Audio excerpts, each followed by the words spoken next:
And so at this time, I just want to ask the Creator, Gitchimanedu, to bless this gathering in the next 7 generations. And we have our grandchildren here. And they say, how come my great-great-great-great-grandma, great-grandpa didn't do anything to prevent this stuff from happening? And all of you are not going to be guilty of that. You're going to say you did everything you could to help preserve what we got here on Mother Earth.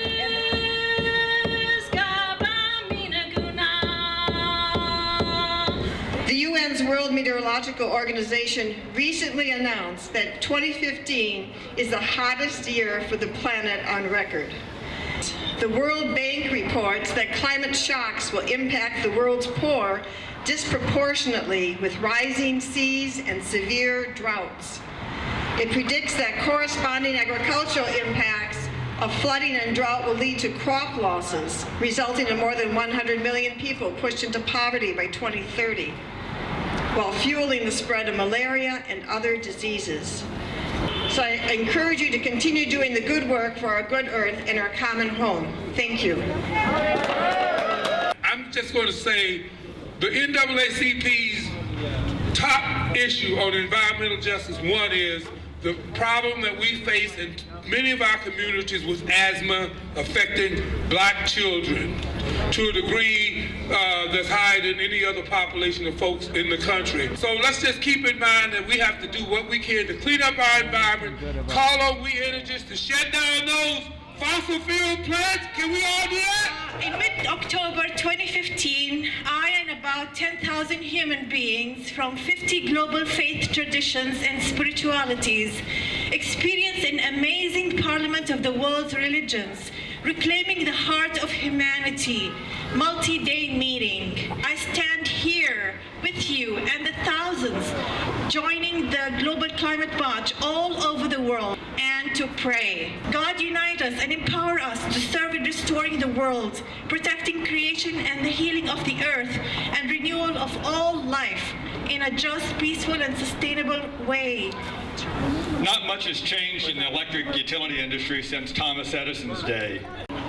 I say that clinging to and investing in antiquated monopoly business models, especially those models that burn coal and other fossil fuels, should neither be rewarded nor celebrated.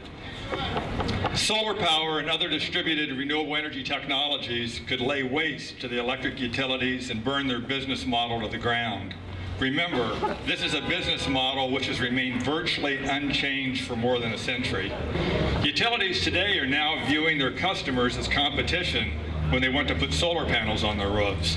We'd heard about how We Energy's last rate case, they tried to put a solar tax on. Renew Wisconsin sued them in circuit court. Renew Wisconsin won that for all of us here, not only people that have solar on their roofs, but for people that are thinking about it in the future. Wisconsin depends more on coal than the U.S. as a whole. Last year, coal accounted for 39% of all electricity generation in the United States.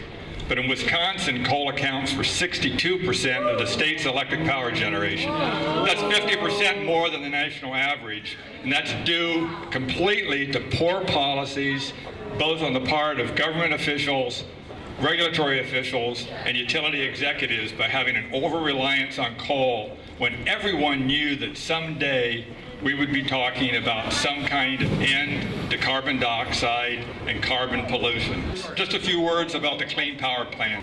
These rules call for Wisconsin to cut its power-related carbon dioxide emissions by nearly 34% within the next 15 years. This means burning much less coal than we already do.